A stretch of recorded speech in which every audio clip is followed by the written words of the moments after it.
यस्य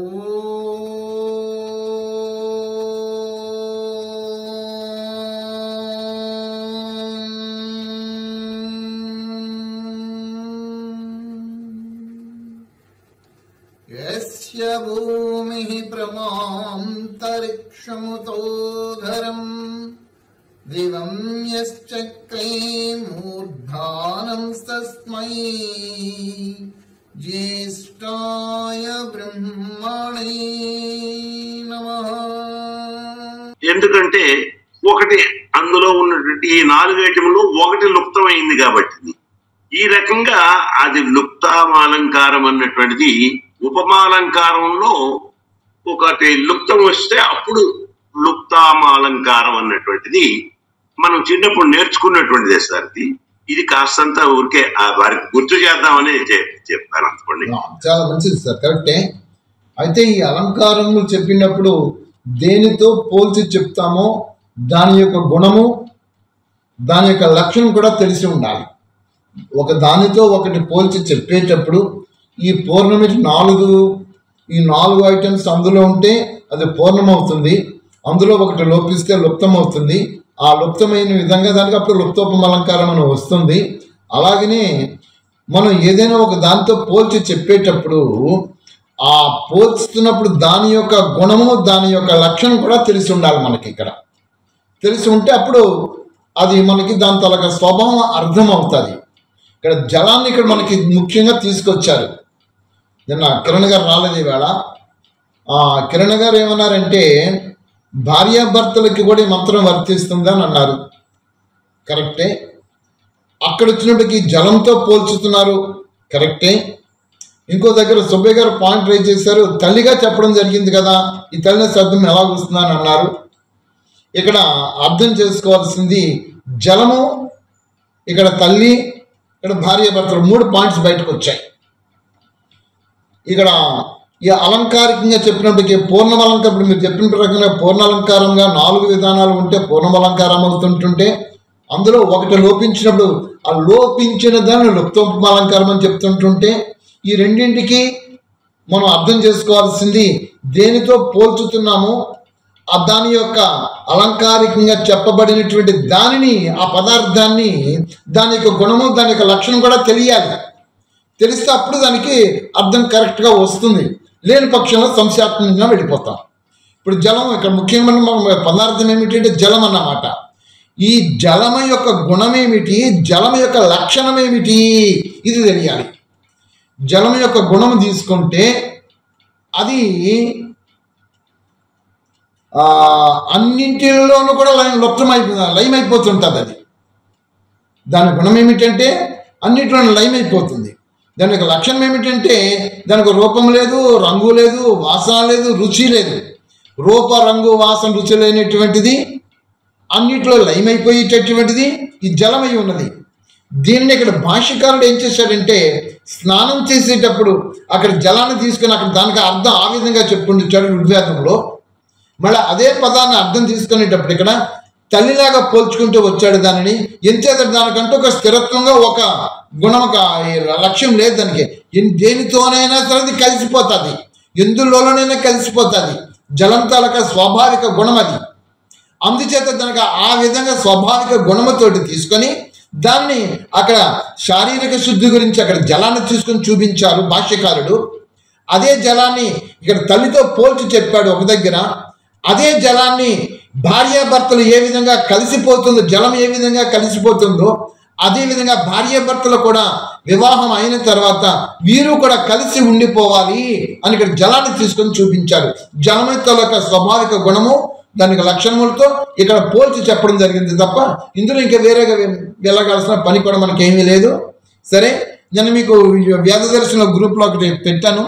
ఆ మంత్రం పెద్ద బుక్ అయితే 667, మంత్ర సంఖ్య అయితే 2265 చూడండి. మంత్ర సంఖ్య 2265 ఋగ్వేదంలో ఇది చదవమంటారా సార్? ఇదేనా చూడండి సార్ ఒకసారి. ఏ విధముగా ఘృతము మున్నగు పుష్టి అదేనా? అదే సార్, అదే సార్. దాని ముందు కూడా 3వ మంత్రం కూడా ఉంది. మొత్తం 4 మంత్రాలు ఉంటాయి ఆ సూక్తంలో. 4 మంత్రాల్లోనూ మీరు ఇది చదవండి, చూసిన తర్వాత పైకి వెళదాం. అలాగే సార్. సుబ్బయ్య గారు హ్యాండ్ రైజ్ చేస్తున్నారు సార్, చెప్పండి సార్. హ్యాండ్ రైజ్ చేశారు సుబ్బయ్య గారు. మన అన్నయ్య గారు చెప్పినట్టు అలంకారాలు మనం చిన్నప్పుడు చదువుకున్నాం, కానీ పాణిని ఏం చెప్తున్నాడో అది తెలుసుకుని మనం వేదం చదివితే మంచిదని నాకు ఉద్దేశం. పాణిని గ్రామర్ లో ఉంటుంది ఈ అలంకారాలని. ఎందుకంటే మనం వేదం చదువుతున్నాం కనుక వేదానికి సంబంధించిన గ్రామర్ అంతా పాణిని రాశాం కనుక అలంకారం పాణిని రాసింది సూత్రాలు, గ్రామర్ కాదు, సూత్రము. ఆ మంత్రం ఒకే చోట ఒక అర్థం వస్తుంది, కుదరకు అర్థం వస్తుంది. అదే భాష్యకారుడు ఎలా అర్థం చేసుకోవాలి అనేది ఇప్పుడు దీనికి క్వశ్చన్. అర్థం చేసుకోండి.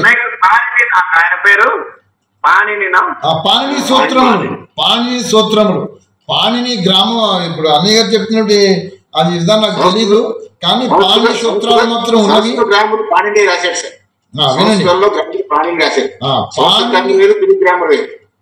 పాణిని సూత్రములు అనేటటువంటి దానిలో క్లియర్గా భాష్యకారుడు మంత్రభావాన్ని, దేవతని తీసుకొని దానికి అన్వయించి ఆ అర్థాన్ని చూపించుకుంటూ చెప్తాడు.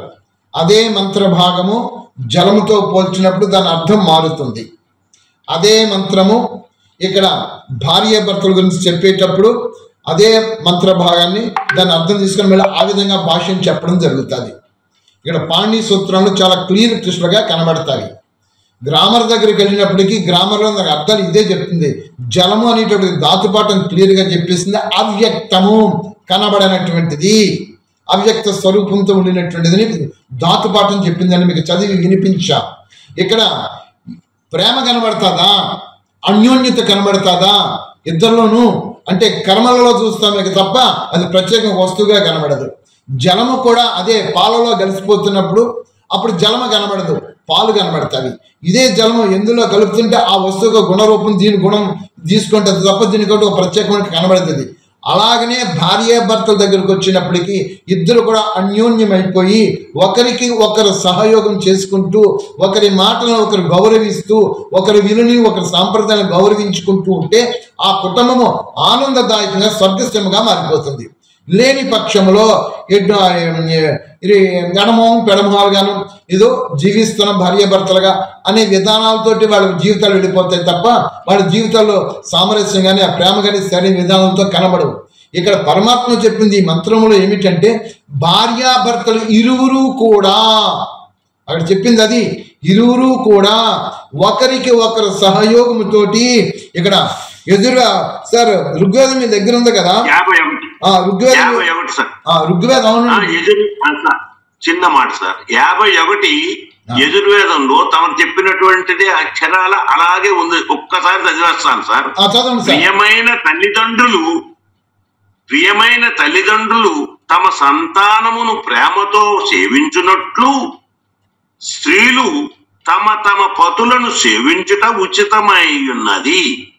ఇదే విధముగా పతులను తమ తమ భార్యలను సేవించవలెను.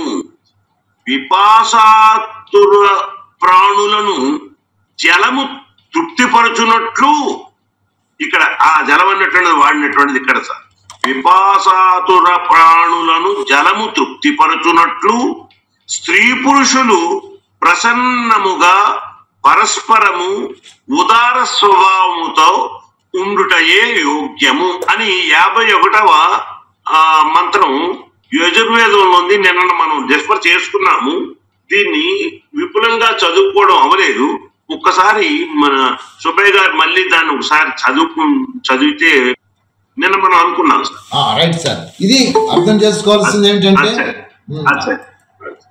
వేదం అనేటటువంటిది మూఢ విశ్వాసాలతోటి అంధ సాంప్రదాయ ఆచారాలతో ఉండదు, పూర్తి జ్ఞాన ప్రమాణంగా కనబడుతుంది. ఎందుచేతంటే వేదములు అపురుషేయములు. వేదాలను మనం అర్థం చేసుకోవడంలోనే మనకు అవన్నీ కూడా తెగమకలు పడుతూ ఉంటుంటాము. ఆ తెగమకలు పడకుండా ఉండడానికే పాణిని సూత్రములు. పాణిని గ్రామం అన్నారు. ఇప్పుడు నేను మాట కొత్తగా వింటున్నాను. ఈ పాణిని గ్రామం అనేటువంటిది నాకు కనబడలేదు. సరే నేను కనుక్కుంటాను. పాణిని సూత్రాలు మాత్రం ఉన్నవి. ఆ పాణిని సూత్రం ఆ దగ్గర కూడా ఉన్నది.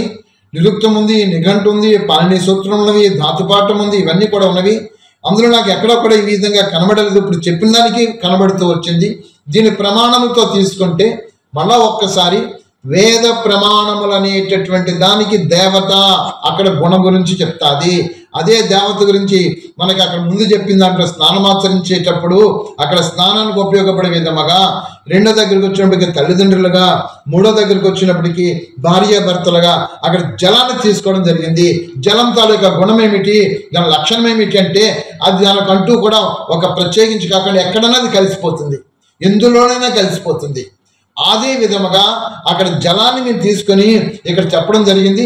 కలిసిపోవడము, ప్రేమతోటి, ఐక్యతతోటి భార్యాభర్తలు ఇరువురు కూడా ఒకరికొకరు శరీరాలు వేరైనా ఒక ఆత్మస్వరూపంగా ఒక్కటిగా అయిపోయి జీవనేతలు సాగించగలిగినప్పుడే ఆ జీవితము, ఆ కుటుంబము, ఆ భార్యాభర్త ఇద్దరు కూడా స్వర్గసీమగా ఆనందంగా వాళ్ళు జీవించగలుగుతారు. అది మెయిన్ కాన్సెప్ట్ అక్కడ మంత్రాల్లో. సరే, అయిపోయింది, మనం చెప్పుకుందాం. నెక్స్ట్ నిన్న మీకు వేద మంత్రంలో మీకు వేదదర్శన గ్రూప్లో మంత్రం గురించి చెప్పాను. అది థీమ్ సార్. చెప్పండి సార్, ఏదో అంటున్నారు. నేను చదవమంటాను. చదవండి సార్, చదవండి సార్. సార్ భావార్థం సార్.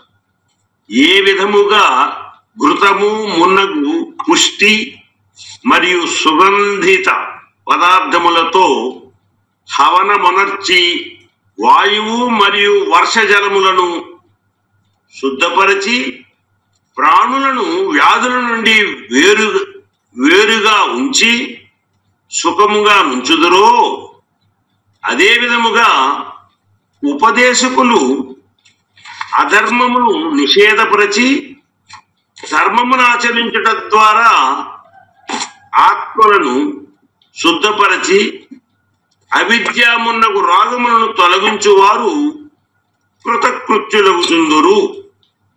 ఇది భావార్థం. సరే, అంటే ఇక్కడ కూడా ఉపమాలంకారం వచ్చింది అనుకోండి సార్.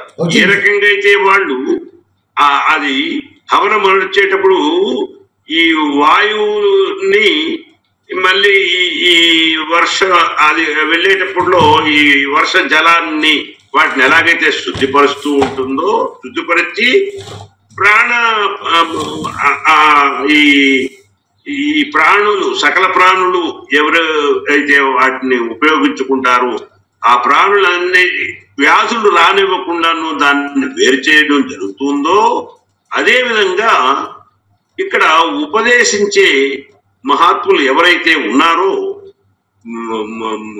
జ్ఞానులు, ఋషీశ్వరులు, వీళ్ళందరూ ఉపదేశించే వాళ్ళు ఏంటంటే అధర్మమును ధర్మాన్నించి వేరు చేసి దాన్ని నిషేధపరిచి ఆత్మలనేమో శుద్ధి చేయడం అన్నటువంటిది, ఏ రకంగా అవిద్యని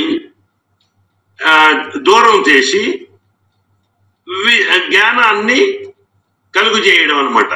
ఆ రకంగా చేసినటువంటి వాళ్ళు కృతకృత్యులవుతారు అన్నటువంటి అర్థం వస్తున్నట్టుగా ఉంది సార్. తమరు చెప్పండి. Okay sir. సుబ్బి గారు హ్యాండ్ చేశారని అలా ఉండిపోయింది, ఇందాక నుంచి కట్ చేసేయండి, తీసేయండి. తీసేట్లు డౌట్ అడుగుతున్నా, చెప్పండి సార్. ఇవన్నీ వేదాలన్నీ అమూర్చేయులని పరమాత్మే చెప్పాడు కనుక నలుగురు ఋషులకి ఇచ్చాడు. ఒకే మంత్రాన్ని ఇద్దరు ఋషులకి ఇచ్చినప్పుడు దాని అర్థాన్ని పరమాత్మే చెప్పాడా, వీళ్ళు కామెంటరీలో తేడా, అది మనం ఆలోచించాల్సిన విషయం. రైట్, బాగా చెప్పారు, మంచి ప్రశ్న సార్. ఒకే మంత్రాన్ని ఋగ్వేదం ఇచ్చినటువంటిది అగ్ని మహర్షికి, యజుర్వేదం ఇచ్చింది వాయు మహర్షికి. వారి ఇంటలెక్చువల్ వాళ్ళ బుద్ధి వికసితను బట్టి అక్కడ అదే భావానికి తప్పు పట్టకుండా మొదట ఏం చెప్పారో దాని ప్రమాణములకు ధీటుగా మీకు వేద మంత్రాలన్నీ కూడా భావార్థాలు కనబడతాయి. ఇక్కడ జలము తీసుకున్నారు ముఖ్యంగా. ఎవరు? ఈ వాయు అనే మహర్షి యజుర్వేదంలో, ఋగ్వేదంలో తీసుకున్నారు. అంటే మొదటి ఋగ్వేదంలో ఉన్న మంత్రానికి, రెండవ యజుర్వేదంలో మంత్రానికి, రెండు మంత్రములకు విభేదించకుండా అక్కడ ధాతుపాఠం దగ్గరికి వెళ్ళి అక్కడ సూత్రముల ద్వారా అక్కడ ఏం చెప్తారు, జలం గురించి చెప్పినప్పుడు అదే జలము ఒక అర్థం చెప్పుకుంటూ వచ్చాడు. అదే జలము తీసుకొని ఆ జలం యొక్క గుణాన్ని తీసుకొని అక్కడ ఆయన తీసుకున్నది ఒక భావంతో తీసుకున్నాడు, ఇక్కడ ఈయన తీసుకున్నాడు ఒక భావంతో తీసుకున్నాడు. రెండు భావాలకు మూలము మళ్ళీ జలమే అయి ఉన్నది. ఇక్కడ కర్మలలోనికి వచ్చినప్పటికీ భార్యాభర్తల గురించి, తల్లిదండ్రుల గురించి ఇక్కడ ఈయన గారు విశ్లేషించి చెప్పారు. అక్కడ ఋగ్వేదంలో ఆయన గారు చెప్పింది శారీరక శుద్ధి గురించి, జలం గురించి చెప్పేసేసారు. రెండింటిలోనూ విభేదం అనేటువంటిది లేదు. రెండింటి యొక్క అర్థం చేసుకోవడంలోనే మనలోనే లోపం ఉన్నది. కాబట్టి ఇది ఏ విధంగా విభేదించింది కాదు. అయ్యా దాసరి గారు మీరేం చెప్తారు చెప్పండి సార్. నమస్కారం సార్, శుభోదయం. శుభోదయం. అంటే ఈ యొక్క ద్రవత్వము అంటే వస్తువు యొక్క గుణాలు మారవు సార్, స్థిరంగా ఉంటాయి గుణాలు. వాటి గుణాలు బట్టి వాటి యొక్క విశ్లేషణ, వాటి యొక్క అనుకరణ బట్టి, అంటే అవి ఏటికి ఉపయోగపడతాయనే భావం, కాన్సెప్ట్ బట్టి మనోభావంతో విశ్లేషించడం జరిగిందని అర్థమవుతుంది. అంటే ఆ యొక్క గుణాలు వాటిని ఆపాదించి, ఆ మనోభావానికి ఆపాదించి వాటి సంబంధించిన వర్ణన జరిగేటప్పుడు అలంకారంగా జరుగుతూ ఉంది అనేది మనకు అర్థమవుతుంది అని బోధపడుతుంది సార్. రైట్. అక్కడ జలం యొక్క గుణాన్ని ఆ విధంగా చూపించారు ఋగ్వేదంలోను ఆ భాష్యకారులు. అదే జలం యొక్క గుణాన్ని ఇక్కడ ఈ విధంగా చూపించారు. అంతే తప్ప అక్కడ గుణాన్ని నేను ఒక గుణం తీసుకున్నాను చెప్పుకుంటూ వచ్చాను. ఇంకా గుణాలు చాలా మిగిలిపోయాయి కదా, అవి చెప్పాలి కదా. అవి నేను చెప్పలేదు, నా తర్వాత వచ్చిన వాళ్ళు చెప్పుకున్నారు. చెప్పనండి, దానికి దీనికి ఎలాగ విభేదిస్తాను, అలా చెప్పు, అలా కాదు, ఇది ఇలా కాదన్నా. అప్పుడు గుణం దగ్గరికి పోతే, ఆ పదార్థం దగ్గరికి వెళితే పదార్థం తాలూకా గుణాలు విశ్లేషిస్తే అందులో విశేషాలు అన్ని బయటకు వచ్చేస్తాయి. రెండింటి చెప్పింది మళ్ళీ అదే తీసుకున్నారు. ఈ రెండింటికి విభేదించి అదలాగుంది ఇలా అని చెప్పేసి అది మనం ఆ విధంగా పాయింట్ రైజ్ చేయాలి, రిమార్క్ అక్కడ కొర్రి వేయకూడదు. రెండింటి యొక్క లక్షణం మళ్ళీ ఒకటే చూపిస్తుంది కాబట్టి అక్కడికి వెళ్ళిపోవాలి. వాడు వెళ్ళిపోయి వాళ్ళు చూపించారు, మనం దానిని తెలుసుకొని మనం ఆ విధంగా చెప్పుకుంటూ వెళుతూ రావాలి. ఇది సార్ అందులో చెప్పబడినటువంటిది. విశ్వేశ్వరరావు గారు, ఇక్కడ మీరు చదివినటువంటి దానిది తీసుకొని చూస్తే మళ్ళీ అక్కడ రెండు కనబడుతుంది. దీని మళ్ళీ ప్రమాణంలో ఉన్నవా? ప్రమాణంలో కనబడు, కానీ అవి భావంతో ఆ జ్ఞాన యొక్క విధానంతో అర్థం చేసుకోవాల్సి వస్తుంది. ఘృతము, ఇక్కడ మంత్రంలో చూడండి, ఘృతము పుష్టినిచ్చేటటువంటివి సుగంధ పదార్థముతో హవనమనర్చు వాయువు. ఇక్కడ హవనమనర్చాలి. దేనిని రెండు విధాలుగా వస్తుంది. ఒకటి, ఈ హవనం అనేటువంటిది ఎక్కడ హవనం అనొస్తుంది వాయువుని? ఒకటి అగ్నితత్వంతో హవనం అనొచ్చుతుంది. ఈ అగ్నితత్వంతో హవనం అనొచ్చినప్పుడు రెండు విధాలుగా విభజన జరుగుతుంది. మరి రెండు విధాలుగా ఈ మంత్రభాగంలో మనకు కనబడలేదు కదా, ఇది ఎలా మనం చెప్పుకోగలుగుతాము? అందుకనే అవిద్య నుంచి దూరం కావాలి. ఏమిటా అవిద్య దూరం కావాలి? ఇక్కడ ముందు చూపించిన విధానములతో ఘృతము పుష్టినిచ్చేటువంటి సుగంధ పదార్థములతో హవనం అనొచ్చుతుంది. ఏది హవనం అనొచ్చుతుంది? అగ్ని హవనం అనొచ్చుతుంది. ఈ అగ్ని రెండు విధాలుగా ఉంటుంది. ఒకటి, మానవ శరీరం వచ్చినప్పటికీ జఠరాగ్ని రూపములో నా గర్భములో ఉంటుంది. ఇదే అగ్ని స్థూలముగా బయట అగ్ని రూపంలో కనబడుతుంది. ఇదే అగ్ని పరమాత్మ స్వరూపంతో విశ్వమంతా వ్యాప్తమై ఉంటుంది. మరి ఇవన్నీ ఉన్నాయా? ఎక్కడ ఇవన్నీ ఉన్నవా? లేవు.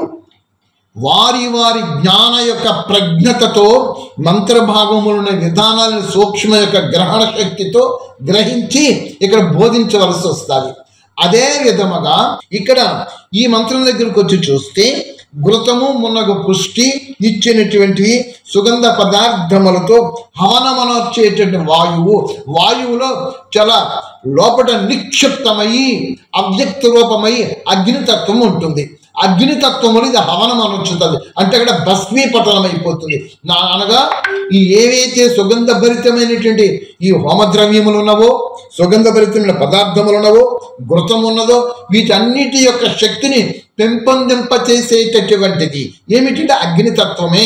ఈ అగ్నితత్వము గర్భములో జఠరాగ్ని రూపములో ఉంటున్నప్పుడు మనం తీసుకునేటటువంటి ఘృతము కావచ్చు, ఈ సుగంధ భరితమైన పదార్థములు కావచ్చు, ఇవి లోపలికి వెళ్ళి పచనమయ్యి అగ్నిలోను మార్పులు చెంది సూక్ష్మ పరమాణు శక్తిగా మారి శరీరానికి పుష్టినిచ్చిన ఆహార పదార్థములుగా ఇక్కడ శరీరానికి పూర్ణ ఆరోగ్యంగా ఇక్కడ ఇది తయారు చేస్తుంది. ఇదేమైనా మంత్రంలో ఉందా? ఇలాగని అర్థం చేసుకోవాలి. మనం ఈ అర్థం చేసుకోవాలంటే వేదాల తాలూకా విషయాలలో నుండి అవన్నీ మనం పూర్తిగా చదివితే అప్పుడు జ్ఞానం శాస్త్రాలు చదివితే మనకి అర్థమవుతుంది.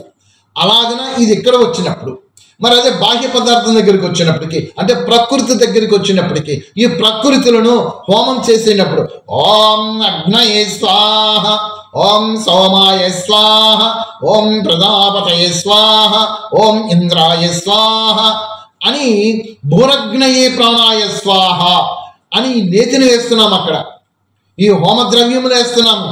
సుగంధభరితమైన పదార్థం అంటే వనమూలికలు, ఔషధులు వేస్తున్నాం అక్కడ అగ్నిలో. అక్కడ ఆ అగ్నిలో అవి వేయటం వలన అవన్నీ ఏమవుతాయి, ఈ స్థూల పదార్థం నుంచి కన్వర్ట్ అయిపోయి సూక్ష్మ పరమాణు శక్తిగా మారిపోయి విశ్వంలోనికి వెళ్ళిపోతాయి. ఆ విషం అనేటువంటిది ఈ దేహంలోనికి అక్కడ ఆరోగ్యాన్ని ప్రసాదిస్తాయి. మీరు తీసుకునేటటువంటి ఘృతము కావచ్చు, పుష్టినిచ్చేటువంటి ఆహార పదార్థములు కావచ్చు, ఇవి ఏమైనా సరే మీ గర్భంలోనికి వెళ్ళిన తర్వాత ఈ గర్భములో జఠరాగ్ని రూపములో ఉండినటువంటి ఈ అగ్నిలో అది పచనమైపోయి వాటి రూపాంతరం చెంది ఈ శరీరం అనే ప్రకృతి దేహానికి ఎలాగనైతే ఆరోగ్యాన్ని ప్రసాదిస్తుందో అదే అగ్నిగుండంలోనూ అక్కడ అగ్నిగుండం అనేటువంటి దేవత అవుతుంది, నోరు అవుతుంది. ఈ నోటి ద్వారా ఈ పదార్థం తీసుకుంటే ఇక్కడ దహనం అయిపోతుంది, పచనం అయిపోతుంది, ఈ శరీరానికి ఆరోగ్యం ఇస్తుంది. అక్కడ స్థూలంగా అగ్ని అనేటువంటి హోమకుండం అనే నోరు దగ్గర ఆ అగ్నిలో మీరు వేసిన పదార్థాలు ఏవైతే ఉన్నావో అవి కూడా అక్కడ భస్మమైపోయి ఈ శరీరం అనే ఈ ప్రకృతి అంతటికి కూడా అక్కడ దేహం అనే ప్రకృతికి అక్కడ అది ఆరోగ్యాన్ని ఇస్తుంది. అది చెప్పుతుంది. మరి ఇవన్నీ మంత్రాలు ఉన్నవా? ఉండవు. మరి ఇవన్నీ ఎలాగా? నీ యొక్క ఇంటలెక్ట్, నీ యొక్క సాహిత్యము, సద్గ్రంథ పఠన ద్వారా ఎక్కడెక్కడో చెప్పినట్టు కూడా పుస్తక రూపంలోని జ్ఞానం అంతా కూడా నీ మస్తక రూపంలోని వెళ్ళిపోయినప్పుడు ఆ మంత్ర భాగంతో విధానాన్ని అనుసరించి దానికి ఏదక్కడ షూటబుల్ అవుతుందో నీ యొక్క ప్రజ్ఞతోటి నువ్వు చెప్పడం జరుగుతుంది. అదే విధంగా వేదంలో ఆ విధంగా చెప్పారు. ప్రజలకి జ్ఞానోపదేశం చేసుకుంటూ వచ్చేసిస్తారు. ఇక్కడ మనం ఏమి చేయవలసింది ఏంటంటే అవన్నీ కూడా ఆకలింపు చేసుకోవాలి. అందుకే సద్గ్రంథ పఠన జరగవలను. దర్శనకారులు ఏం చెప్పారో ఆ దర్శనాలు చదవాలి. ఉపనిషత్తు ఏం చెప్పారో ఉపనిషత్తు చదవాలి. మాధ్యంగా శతపథ బ్రాహ్మణంలో చదవాలి. ఆరణ్యకంలో బ్రాహ్మణులు ఇవన్నీ చదివితే అప్పుడు మన యొక్క బుద్ధి వికసిస్తుంది. అవన్నీ పుస్తకాల రూపంలో ఉన్నప్పుడు ఆ పుస్తకాల రూపంలో అలాగే కనబడుతుంది జ్ఞానం. అక్కడ అలా చెప్పారు ఎందుకండి, ఇలా చెప్పారు ఎందుకండి, ఈ ప్రశ్నలన్నీ మానివేసేసేసి పక్కన పెట్టేసేసి ఆ ప్రశ్నలు సూక్ష్మతత్వం ఏమేమి ఉన్నది గ్రహించగలిగితే మనకు అర్థమవుతుంది. ఇక్కడ ఈ మంత్రంలో మీకు అందరికీ అర్థమైంది అనుకుంటున్నాను. ఏ విధముగా ఘృతము, మున్నగు, పుష్టి మరియు సుగంధిత పదార్థములతో హవనమనొచ్చే వాయువు మరియు వర్ష జలములను శుద్ధపరిచి, రైట్, మీరు హోమములో వేసినటువంటి ఈ హోమ ద్రవ్యములన్నీ కూడా ఘృతము కావచ్చు, పుష్టించిన పదార్థములు. పుష్టించే పదార్థములు ఏమున్నాయంటే మన దగ్గర మీకు మంత్రం దగ్గర వినిపించా. బాదం వేయమన్నాడు, అక్రూట్స్ వేయమన్నాడు, జీడిపప్పులు వేయమన్నాడు, రకరకాల హోమ ద్రవ్యములు, ఈ వనమూలికలు, ఔషధులు, పప్పు పదార్థములు వేయమన్నాడు. ఒక దగ్గర మీకు మొన్న మధ్య చెప్పుకుంటూ వచ్చేసా. ఇలాంటి పుష్టిని, దేనికి పుష్టినివ్వాలి? ప్రకృతికి పుష్టినివ్వాలి. ఏమంటే ప్రకృతి జడ పదార్థము కదా, ప్రకృతికి అలాగా పుష్టినిస్తామండి, మళ్ళీ కొంచెం పడిపోతుంది. అంటే ప్రకృతిని ఆశ్రయించినటువంటి జీవులు, ప్రకృతిని ఆశ్రయించే జీవులు ఏమున్నవి? ప్రకృతిని విభజిస్తే మళ్ళీ 5 తత్వాలు బయటకు వస్తుంది. భూతత్వం వచ్చింది, జలతత్వం వచ్చింది, వాయుతత్వం వచ్చింది, అగ్నితత్వం వచ్చింది, శూన్యం వచ్చింది. ఈ 5 తత్వాలలో నివసిస్తూ వచ్చేటువంటి సకల జీవరాశికి ఇక్కడ పుష్టినివ్వాలి. మీరు ఎలాగ పుష్టినిస్తారండి? అదిగో యజ్ఞగుండము, హోమగుండము. ఆ హోమములో మీరు వేసినటువంటి ఘృతము కావచ్చు, పుష్టినిచ్చే పదార్థములు కావచ్చు, హవన ద్రవ్యములు కావచ్చు, ఇవన్నీ వేయటం వలన ఈ ప్రకృతి ఏమవుతుంది? పుష్టిగా తయారైపోతుంది. అంటే అర్థం ఏమిటి? అక్కడ ప్రకృతిలో జీవిస్తున్నటువంటి సకల జీవరాశి కూడా ఆనందదాయకమైన జీవితం సాగిస్తుంది. అలాగే సాగిస్తుంది అంటే మీరు హోమ ద్రవ్యములు అక్కడ వేయటం వలన ఈ హోమ ధూమ్రం ఏమైపోతుంది? శూన్యంలోనికి వెళ్ళిపోతుంది. ఘనీభవించిన వర్షమును, నీటిని వర్షింపచేస్తుంది. వర్షంలో ఎప్పుడైతే పడతావో భూమి సస్యశ్యామలంగా మారిపోతుంది. అదన్నమాట ఇక్కడ చెప్తున్నాడు మళ్ళాను. ఏమిటి? వర్షములను శుద్ధపరిచి ఆ నీటిని, అటు ఘనీభవించే నీరుని శుద్ధం చేసేస్తుంది. ఎప్పుడైతే శుద్ధం చేసిందో ఇంకా వర్షాలు పడిపోతుంటుంటాయి. వర్షాలు పడిపోతుంటుంటే భూమి సస్యశ్యామలంగా మారిపోతుంది. భూమి సస్యశ్యామలంగా మారినప్పుడే కదా ఈ భూమిని ఆశ్రయించిన సకల జీవరాశికి కూడా తిండి లభిస్తుంది, ఆహారం లభిస్తుంది. అప్పుడు వీళ్ళందరూ కూడా ఆనందదాయకమైన జీవితం సాగిస్తారు. అందుకే ఇక్కడ మళ్ళీ చెప్తున్నాడు ఇదన్నమాట. శుద్ధపరిచి ప్రాణులను వ్యాధుల నుండి వేరుగా నుంచి సుఖముగా ఉంచెదరు. అది ఈ ప్రాణములు అంటే, ప్రాణం అంటే శరీరం ధరించినటువంటి మనమన్నమాట. ఇక్కడ మీరు మళ్ళీ ఇందులో చాలా విశేషంగా ఈ మంత్రం కనబడుతుంది. ప్రాణులను శుద్ధపరిచి, ఈ ప్రాణులు ఎలా శుద్ధపరుస్తుందండి? ప్రాణములు జడ పదార్థము కదా, ఈ జడ పదార్థం ప్రాణులను ఎలా శుద్ధపరుస్తుంది? ప్రాణులలో ఇక్కడ మీరు గ్రహించండి, బ్యాక్టీరియా చేరిపోతుంది, సూక్ష్మ క్రిములు చేరిపోతుంది. ఈ ప్రాణం ఏమిటి? వాయువుని విభజిస్తే ప్రాణ అపాన వ్యాన ఉదాన సమాన నాగ కూర్మ కుర్కర దేవదత్త ధనంజయ దశవిధ ప్రాణులు అన్నమాట. ఈ దశవిధ ప్రాణులు వాయు రూపంలో సేకరిస్తున్నాం. ఆక్సిజన్ లోపలికి వెళ్ళిపోతుంది. ఈ వాయు లోపలికి వెళ్ళిన తర్వాత ఈ శరీరం అంతా కూడా విభజన చెంది ఈ శరీరాన్ని పోషిస్తుంది. ఈ ప్రాణులను శుద్ధపరుస్తుంది. ఇక్కడ ప్రాణుల్ని ఎలా శుద్ధపరుస్తామండి? ఇక్కడ మళ్ళీ రండి, ప్రాణాయామం దగ్గరికి రండి. ప్రాణాయామం దగ్గరికి వస్తే మళ్ళీ మీరు యోగ సాధనలో కూర్చోండి. యోగ సాధన కూర్చొని ఇందాక మీరు యోగ సాధన చేశారు. ఇన్హలేషన్, ఎక్సలేషన్, స్తంభ వృత్తి ప్రాణాయామము, బాహ్య స్తంభ, అంతఃస్తంభ, బాహ్యాభ్యంతర స్తంభ వృత్తి. ఈ ప్రాణాయామము చేయటం వలన ఇక్కడ ప్రాణములు శుద్ధమైపోతాయి. ఇందులో విశ్లేషంగా ప్రాణాయామము గురించి చెప్పాడు, స్థూలమైన ఆ యోగాగ్ని గురించి చెప్పాడు, యోగం అగ్నిగుండం దాని యజ్ఞం గురించి చెప్పాడు. అలాగే మనలో ఉన్నటువంటి ఈ యొక్క పచ్చనమైనటువంటి ఆ గర్భములో నుండి అగ్ని జఠరాగ్ని దీని గురించి చెప్పాడు. ఇవన్నీ క్రోడీకరించి మనకు మంత్రభాగంలో దగ్గర చేర్చేసి సూక్ష్మంగా చెప్పేస్తాడు. చెప్పేటువంటి భాష్యకారుడు జ్ఞాని అయినప్పుడు ఇవన్నిటిని మళ్ళీ విశదీకరించి విడమర్చి మొత్తం అన్ని చెప్పుకుంటూ వస్తుంటుంటాడు. అలాగన్నీ చెప్పుకుని వచ్చినటువంటి మహా దివ్య పురుషుడు ఎవరంటే భాష్యకారులు. ఎవరైతే భాష్యకారులు అనువాదం చేసుకుంటూ వచ్చారో ఈ అనువాదం చేసిన వాళ్ళ తాలూకా ప్రజ్ఞా పాఠముతోటి వాళ్ళ తాలూకా జ్ఞానము ద్వారా దాని వల్ల మళ్ళీ బయటకు చెప్పుకుంటూ వచ్చేసారు. ఆ చెప్పిన విధానాలలోనూ ఆ చెప్పిన వ్యక్తి అనేటటువంటి వాడి యొక్క అర్హత ఏమిటి, వేద అనువాద భాష్యకారులు ఈ అనువాదం చేసేవాడి తాలూకా అర్హత ఏమిటని పరిశీలిస్తే ఆ అనువాదకారుడు 4 వేదాలను క్షుణ్ణంగా చదువుకోవాలి, పరమాత్మ యొక్క అనుగ్రహం సాక్షాత్కార అనుగ్రహం కలిగి ఉండాలి, ధాతుపాఠము, వ్యాకరణము, ఛందస్సు, తర్వాత ఈ మాధ్యంజన శతపథ బ్రాహ్మణము, మహాభాష్యము, ఉపనిషత్తు, దర్శనాలు, వీటన్నిటిలో జ్ఞానం సంపూర్ణంగా ఆర్జించి ఉండాలి. ఇలాంటి వ్యక్తి అనువాదానికి దిగాలి. అలా దిగిన వాడు ఎవడయ్యా కనబడుతున్నాడంటే ఒక్క మహర్షి దయానంద సరస్వతి వారే కనబడ్డారు.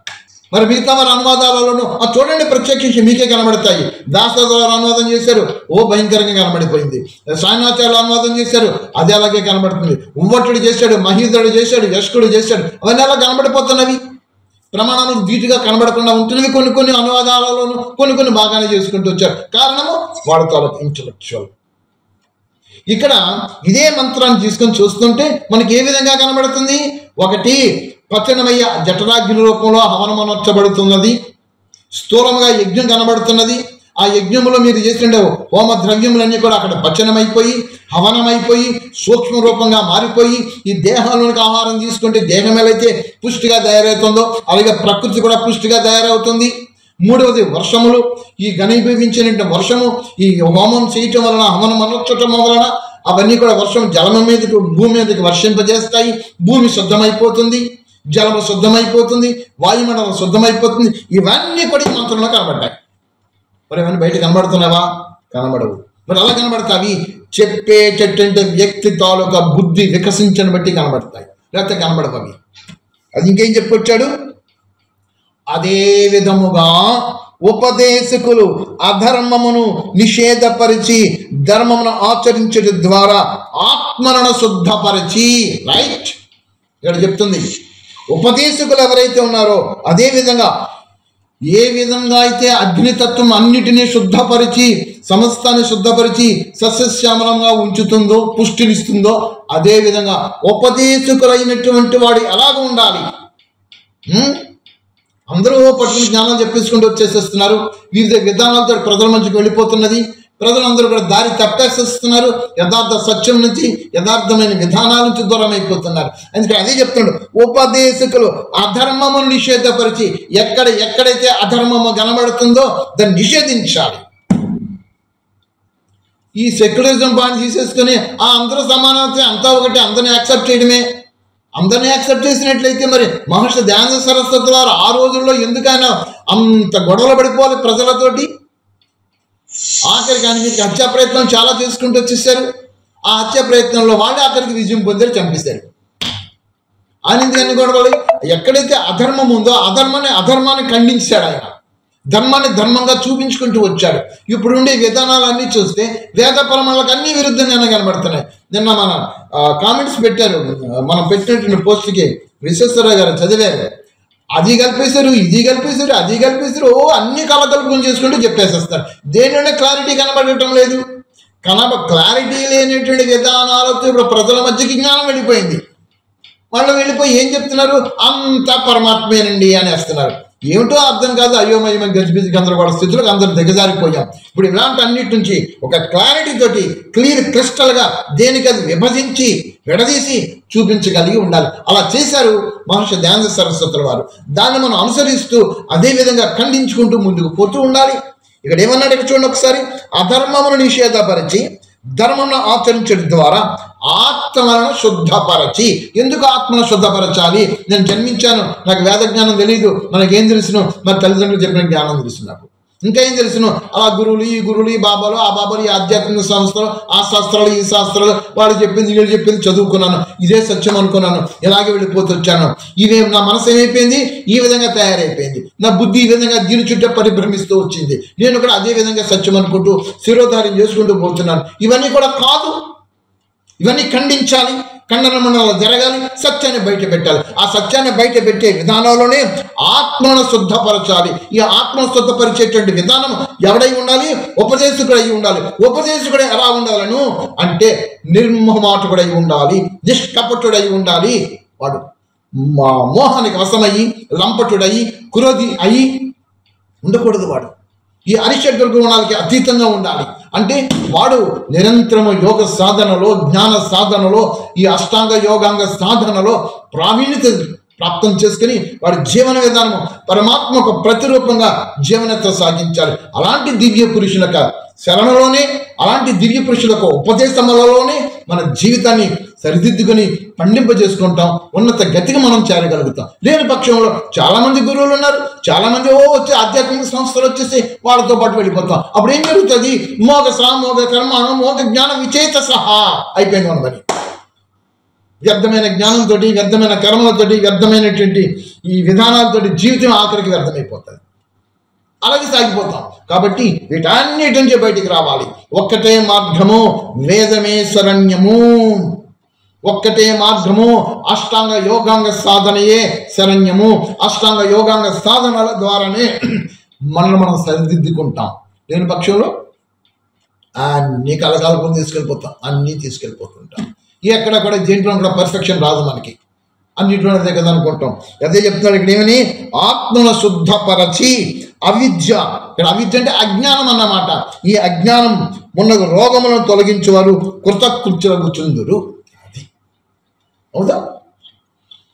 సత్యాన్వేషణలో, సత్య మార్గంలో సత్యాన్ని ఆశ్రయించుదాము, అంగీకరించుదాము, అంగీకరించి దాని అనుష్ఠాన రూపంలో తీసుకువద్దాము. తీసుకొచ్చిన దాని నుండి మన జీవితాన్ని చరితార్థం చేసుకుందాం. అది సార్. సరే చెప్పేస్తారా సార్?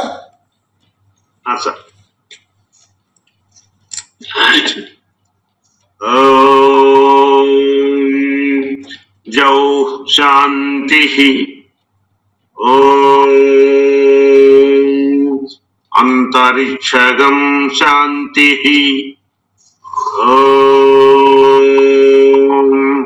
పృథివీ శాంతి.